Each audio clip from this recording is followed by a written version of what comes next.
What is going on, everybody? I am the FD Guru, bringing to you guys a Friday NBA edition of my DFS podcast. As tweeted earlier, I am doing a Guru credit code in this video for 15 free credits for all you guys. Just like this video and subscribe and turn on my alerts so you don't miss any future videos and giveaways that I'm doing. We have a 7-game main slate here to start our weekend, going into a exciting 4-game NFL divisional playoff weekend. Looking forward to all of those games. We'll have plenty of stuff going on for this weekend. So, felt like a really good time to give you guys some free credits. I usually do free credits on a Friday just because everyone's in a better mood. But we don't have a lot of value on this slate. We got Trae Young ruled out earlier in the day, so that opened up things for the Hawks.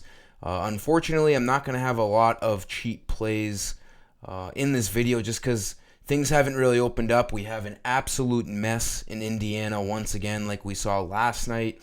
Assuming, Nembhard is questionable, Nesmith, Halliburton, they're getting the debut of Pascal Siakam, which, obviously makes everyone else on this Pacers team look less appetizing. That game's at 10 o'clock against Portland. That's a really good DFS environment. But unfortunately, one, we're not going to get the news. And two, it's just not going to be as valuable as we saw last night just because Siakam is, going to be available. And obviously, he cuts in, 38 minutes into everyone else. So we'll get into my play, though.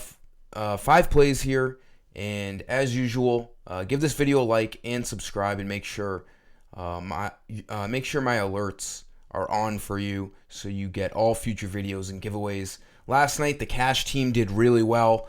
Unfortunately, it was the only team on FanDuel. The hybrid and GBP missed. Gary Trent had a awful performance, but he was a very popular spend down option starting for the Raptors. Just he's always prone to have this kind of game. Jalen Brunson cooked. Mike Conley was a huge piece for us, 43 fantasy points. This team could have done a lot better. Jordan Clarkson had a good first half, didn't do much in the second half. He was really low owned against the Thunder, 27 fantasy points. But, Sabonis did what he had to do. Keegan Murray got hot in the fourth quarter. Marvin Bagley was an easy play on the Wizards. He was their only big man as his debut for the Wizards, so he performed extremely well, cooked for 20 and 11 with a ton of steals and blocks, and Luke Kennard did what he had to do as a starter. So hopefully we can get a lot more things on board today, maybe get a sweep. It's tough to sweep the board, but we can do it. We're kind of due for it. So let's look at things here tonight. At point guard now, obviously, DeJounte Murray is going to be a valuable piece tonight, but I wanted to be a little bit different. Again, Murray because of no Trae Young. I have other Hawks in this video, so I didn't want to do too many. LaMelo Ball looks good to me tonight at 9,900. This matchup is just ideal. Both teams are bad, so we don't have to worry about blowout. It's a great fantasy game. Bad defenses, fast-paced offenses, 235 over-under, only a 4.5 spread for the Hornets. The Spurs are without Wembanyama tonight due to rest, so that makes their defense even worse. LaMelo Ball coming back from injury. He played 26 minutes in his first game, 30 in his second. Now, it says he played 31 last game. He got taken out with like 3.5 minutes to go against the Pelicans because of a blowout, so he was on pace to play 34-plus minutes. It looks like his minutes restriction is gone. It really was only intact for that first game. He's been cooking since he's come back, obviously, as the number one guy for the Hornets. They still have Miles Bridges and Terry Rozier, but they're, hurt. They don't have Mark Williams. They don't have Gordon Hayward.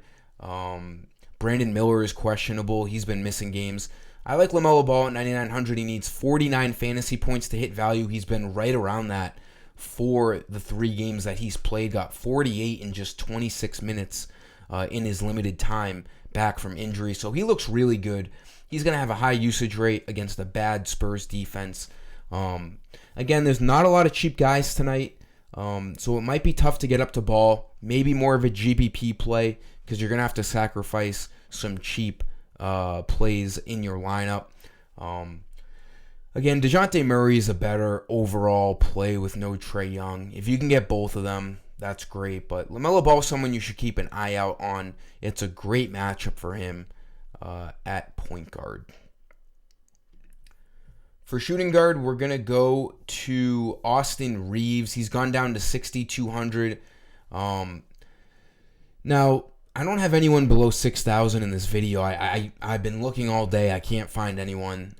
So it's not going to, leave you a lot of salary to work with. But these are just guys you got to keep an eye out on. There's no Cam Reddish once again. So Reaves has been starting alongside D'Angelo Russell. And they've both been playing really well. This is a good matchup for the Lakers tonight. You have LeBron James questionable. Don't even get me started on that. The Lakers, we don't have to wait on anything. We already know Reddish and Gabe Vincent are out. Austin Reaves at 6,200 is good. He's got a high floor. He's going to get you over 25 fantasy points. He's going to play 30-plus minutes. All he needs is 31 fantasy points to hit value. He's been playing well over the last couple of weeks. Played really bad against the Clippers, but that was just a poor game. Outside of that, we see a 42, a 39, a 50, and then, high 20s in fantasy points over the last few games. I expect him to play a little bit better tonight. It's a 7-point spread. They're at home. Reaves does a lot for this team, especially as a starter. And like I've said numerous times already, we don't have a lot of value on this slate. So Reaves looks like one of the better guys at 6,200. For my Guru Credit giveaway here, the code, go to my website, ft-guru.com. If you don't have an account yet, you can make one. You just got to confirm an email address. No credit card required. You get $50 in credit on my site when you make an account. These credits, you go to the shop page. The credits or coins get you all DFS lineups that I post, FanDuel, DraftKings. If you go to NBA here, off the menu, you can see I post the main slate every night, and that's what the memberships get you. The coupon, go to the bar here, Jan19 coins. I already used it earlier, so I'm not going to hit it, but all caps, Jan19 coins, the date, hit apply coupon, and it will say coupon successfully applied. And after a couple of seconds, the website will reload itself and you will see your balance. Get 15 credits, again, just like this video. And, put my alerts on for all future stuff. I do appreciate you guys. Hopefully, we can have a banger of a night to start our weekend. Small forward, now we're getting into the Hawks here. Bogdanović looks like the best overall value play on tonight's slate with no Trae Young. Even if they elect to start like anyone else, like Garrison Matthews or someone like that, just to get Bogdanović off the bench, which they have not been afraid to start him when they've been shorthanded this year. So I do expect Bogdanović to start, but if he doesn't, it won't worry me at all. He's going to play 30-plus minutes with extra usage. He is the main guy who will pick up Trae Young's minutes because DeJounte Murray already plays 33-plus minutes a game. So Trae Young's 36 minutes have to be, spread out to other people. And since Bogdanović already plays 25 to 27 minutes, all we need is an extra 10 minutes of that Trae Young 37 minutes. He will get that. He's going to play, I'm going to guess, 32 to 36 minutes. I'm feeling more comfortable on the 35, 36 minute end of that. And he's going to be a fantasy point per minute guy with no Trae Young on the court. There's just no reason not to pick Bogdanović. He's probably going to be in everything I post tonight. He looks like the main beneficiary with no Trae Young because Murray is already pretty priced up at 8,100 or something like that. Bogdanović looks great. He's going to project out for over 30 fantasy points. And then for power forward, we're going to stay with the Hawks. Their young guy who's been great all year, Jalen Johnson, 7,600. He was like 8K at one point, hasn't been playing as well as of late. 3 out of the last 4 games not getting there. But if you look at that game 2 games ago, 51, and then 5 games ago, 62, and then he has a 52. I mean, this guy, his ceiling is huge. This guy has a lot of talent. He's their 4 next to Capella. Now, does he get any extra more minutes with Trae Young off the court? No, he's still going to play his 35 to 38 minutes, but the usage is what's key here. He needs 37 fantasy points to hit value. He's averaging 34 on the year, and that's including the start of the year when he wasn't even playing starters minutes. This guy can cook. His ceiling is great. He could end up being like the best value on the board if we end up seeing him get a 50-plus night like we've seen him do in 3 times in the last 2 weeks. Again, like all these Hawks guys, Trae Young off the court, their number one guy. It just opens up usage everywhere, and we were pretty desperate for something like this today, just because of the lack of value on this slate and lack of injuries. We have a healthy Nuggets and Celtics game. Now, in my opinion, I'm a Celtics fan, so I might be a little biased. That's the game of the night, not DFS-wise, just for sheer entertainment-wise, watching the game. If you want to sit down and watch a game tonight, that Nuggets and Celtics game looks great. But for DFS, both teams are fully healthy. They're untouchable in DFS tonight. The Hornets, you got, like I said, Brandon Miller questionable, Nick Richards questionable. Now, Nick Richards could end up opening up things if he's out. And then we don't really have any other things. We have a, fully healthy Suns and Pelicans game. We have the Pacers and Trailblazers game, which I talked about earlier. A bit of a mess all around that we have no idea what's going on for that Pacers team. But overall, there's not much, that we're waiting on. Jalen Johnson looks good at 7,600, though, just to cap off my whole, rant on the Hawks and Johnson. And then for center, this is a tough one.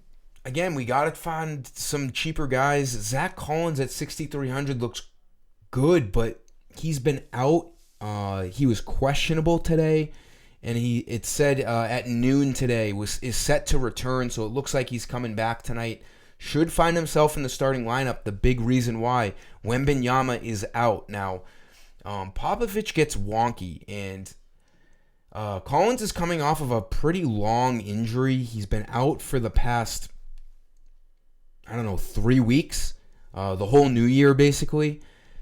I mean, I don't know if you would start him if he wasn't 100%, but even if he gets capped to like 26 to 28 minutes tonight, his usage in production with no Wembanyama on the court, he has smashed in the past this year when Wembanyama's out. He needs 30-plus fantasy points to hit value. Even if he gets 25, 26, 28 minutes, I think he can get there. Again, we are scraping for value today, so we might have to get a little bit uncomfortable here. I'd like to see news a little bit later on today, though, to see if he's going to be on a minutes restriction, because they usually tell you that. There's a decent chance he is, but there's also a chance that he's not. We'll have to see, but everything projects him to be starting in the absence of Wembanyama, and it's a great matchup against the Hornets, who are just not good on defense. So we'll have to see. He can play power forward and center on FanDuel, which always is nice. But I'm not leaving you much extra salary here. 6,000 average, but we'll do what we have to do here. We'll find things later on today. But that'll do it for these plays, guys. Definitely put in that code on my site. Like this video, subscribe, and let's get going here tonight. Let's have a big weekend. Let's have a big Friday. Until next time, I am the FD Guru. Peace.